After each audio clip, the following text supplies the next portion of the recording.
মানে একটা সন্ধ্যাবেলা একটু ঘুরতে লাগে, তাই আমরা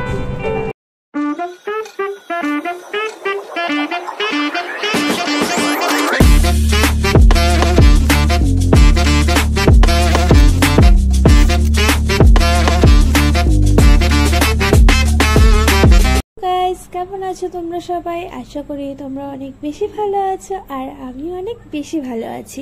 তো আজকে কিন্তু আমি রেডি হয়ে ব্লগ করছি। কেন জানো? আজকে যাব হচ্ছে আমি মেলাতে। আমাদের এখানে কয়েকদিন হলো মেলা বসেছে, শ্রাবণী মেলা। যেহেতু শ্রাবণ মাস, তাই শ্রাবণী মেলা শুরু হয়েছে। তো অনেক দিন থেকে ভাবছি যাব কিন্তু সেরকম করে না যাওয়াই হচ্ছিল না। তো আজকে আমি স্বপ্নাকে বলেছি যে চল মেলাতে ঘুরে আসি। তো এই জন্য কিন্তু আমরা ওভারব্রিজ দিয়ে আজকে হাঁটবো, আর হাঁটতে হাঁটতে যাব, এটাই আমি ডিসাইড করেছি। কারণ অন্য সময় তো আমরা টোটো করেই যাই, কিন্তু আজকে আমি স্বপ্নাকে বলছি না, আজকে আমি ওভারব্রিজ দিয়ে হেঁটে হেঁটেই যাবো। তারপর এখান থেকে হেঁটে হেঁটে এসে তারপর কিন্তু অটোতে উঠে পড়েছি।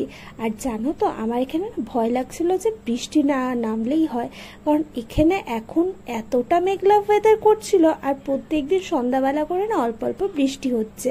আর আজকে যদি বৃষ্টি হয় আমরা কি করব? কারণ আমি তো এক ফোঁটাও ছাতা আনি না।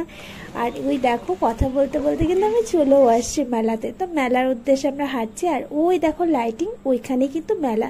বেসিক্যালি এখানে প্যাড গ্রাউন্ড মাঠ আছে আমাদের, ওখানেই আমাদের মেলাটা হয়। যারা আলিপুরে থাকো তারা তো অবশ্যই জানো। আর দেখো এখানে কিন্তু মেলাটা ঢুকতেই এখানে শুরু। তো আমি স্বপ্নাকে বললাম আমাকে এখানে একটা ভিডিও করে দে।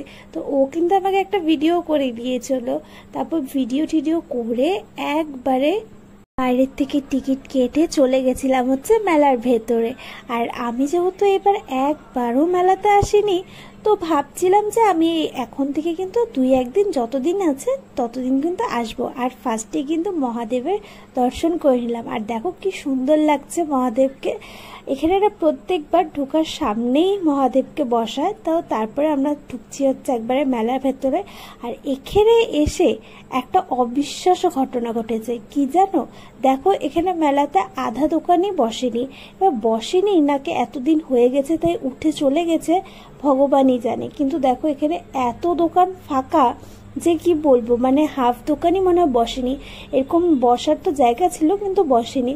আর এখানে দেখো কতটা ফাঁকা মেলাতে, মানে হাতে গোনাগুনি কয়েকজন। আসলে জানো তো, যাদের ডুয়ার্স মেলা এরকম যাওয়ার অভ্যাস আছে, মানে ডুয়ার্স মেলার প্রায়ই যাও, তো তাদের না শ্রাবণী মেলা একদমই ফাঁকা লাগবে। আর শ্রাবণী মেলা না আমরা ভাবছিলাম যে অনেকটা ভিড় হবে, কিন্তু একদমই না। আর কোনো দোকানে তো কিছু পছন্দই হচ্ছিল না। তো এই দোকানে গেলাম, ভাবছিলাম কিছু ক্লাচার কিনবো, সেটাও পছন্দ হলো না। তারপরে আমি আর স্বপ্না ভাবছিলাম যে ব্রেক ড্যান্সে উঠবো, কারণ আমি তো অন্য কিছুতেই উঠতে পারি না, শুধু ব্রেক ড্যান্স ছাড়া। কিন্তু ওখানে গিয়ে বললো যে ব্রেক ড্যান্সে উঠতে গেলে মিনিমাম আধা ঘন্টা ওয়েট করতে হবে, কারণ হচ্ছে লোক উঠাবে, তারপরে আমাদের দুজনকে তো আর একা উঠাবে না। তো আর কি করবো, আধা ঘন্টা তো বসে ওই ব্রেক ড্যান্সে ওঠার কারোরই সময় নেই। তো আমরা ভাবছিলাম চলেই যাই। তারপরে এখানে না একটা দোকানে ফটফট দেখতে পারলাম, যেটা হচ্ছে ছোটবেলায় আমি খুব পছন্দ করতাম। আর আমি লোভ সামলাতে না পেরে কিন্তু একটা কিনেও নিলাম। আর তার সাথে কিনেছি মার্শমেলো। আর এখানে জানো তো অনেক এগরোল মোমোর দোকান আছে। তো আমরা না এখানে একটা দোকান দেখেছি, ওখানে এগরোল, মোমো, চিকেন পকোড়া আরও অনেক কিছু লেখা ছিল। তো আমরা দেখে ভাবছি যে এই দোকানটাই আমরা খাবো, কারণ মেলাতে এরকম একটা দোকান দেখেছি যেখানে চিকেনের কিছু পাওয়া যায়। তো যাই হোক ওখানে গেলাম, যাওয়ার পরে বললো যে এখানে চিকেনের কিছু পাওয়াই যাবে না, এখানে এগরোল পাওয়া যাবে আর মোমো পাওয়া যাবে। আমি বললাম যে এরকম কেন, তাহলে লেখা আছে কেন? তো বললো এখানে এরকমই। তো যাই হোক, তারপর বাইরে বেরিয়ে আসলাম মেলার থেকে। এসে কিন্তু আমি অর্ডার করছিলাম পাপড়ি চাট, আর স্বপ্না বললো যে এগরোল খাবে। তো এখানে আমার পাপড়ি চাটটা বানাচ্ছিল, কারণ পাপড়ি চাট খেতে না আমার খুবই ভালো লাগে। এখানে স্বপ্নার এগরোলটা দিয়ে দিলাম, আর আমার পাপড়ি চাটটা আমি প্যাক করে নিলাম। তারপর তো টোটো এখানে পেয়ে গেছিলাম, কারণ আমাদের বাড়িটা তো অনেকটাই দূর, আর মেলাতে থেকে শুধু শুধু কি করবো, তাই আমরা বাড়িতেই যাচ্ছিলাম। তো এখন আমরা বাড়িতে যাচ্ছি। আমাদের মেলাতে ঘুরতে হাঁটলেই আধা ঘন্টা লাগছে, মানে 7:30টার সময় গিয়ে আমরা 8টার সময় ব্যাক করে ফেলেছি। কারণ আমরা যে মেলাতে এমন জায়গায় একটু দাঁড়াবো ওরকম জায়গায় পাইনি, কারণ ওরকম ঘোরার কিছুই নেই। তো শুধু শুধু গেলাম, মানে একটা জাস্ট সন্ধ্যাবেলা একটু ঘুরতে লাগে, তাই আমরা একটু ঘুরতে গেলাম। তো এখন তো বাড়িতে যাচ্ছি, তো গিয়ে আমি কথা বলছি।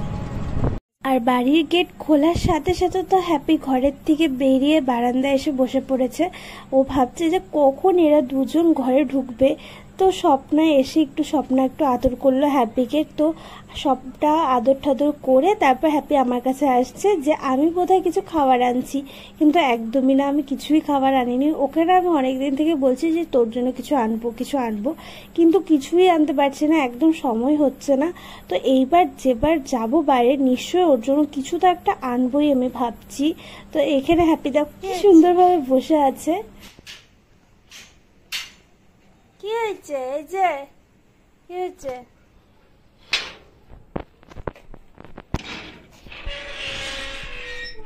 ও বাবালি বাবালি বাবালি বাবালি বাবালি বাবালি বাবালি, কি আরো করছিস, আমার সোনা বাবাটা হয়েছে। যদি ব্লগটা ভালো লাগে অবশ্যই লাইক করে দিও, শেয়ার করে দিও, আর চ্যানেলটাকে সাবস্ক্রাইব করো।